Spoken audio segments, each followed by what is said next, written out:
Good morning and welcome to Mornings with Bill.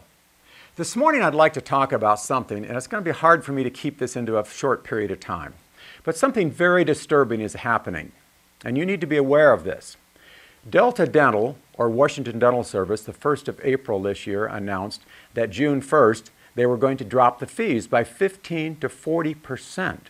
Now 40% was of people with large utilizations of certain things like gum treatment, crown and bridge, etc. Now you take 15, let's just use the smallest ones, let's take 15% away from your bottom line. Think about this. If you're at 75% overhead, which is typical, and you drop the fee by 15%, you have taken 40% away from your net income.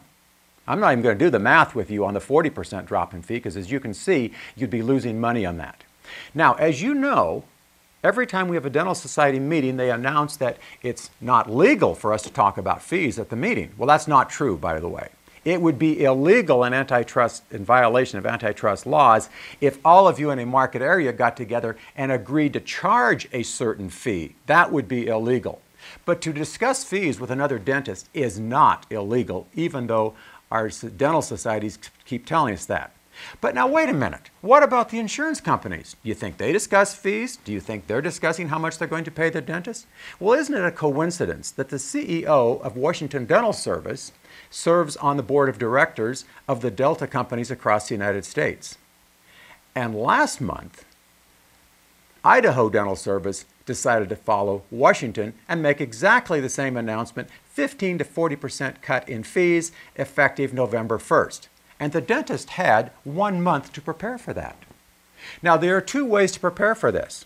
Number one is get your overhead down to that magic 50-55%. And that's what we teach in our program. So our doctors, if they cut the fee 15%, it does not take 40% away from the fee. Oh, it still hurts, but not as much. Now, the other thing is that we really work on is how to present treatment in a way that patients see the value and are not so bound by what their insurance company will pay. But if you are strictly an insurance-dependent practice, the point that I want you to get from this Morning with Bill is that you can count on all the insurance companies following Washington Dental Service, Idaho Dental Service, and as long as it works for them, it'll go right across the country. So start preparing yourself.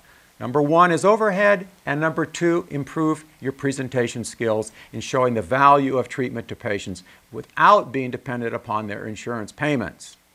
If you would like to tweet me about this, the address is @Dr. Blatchford.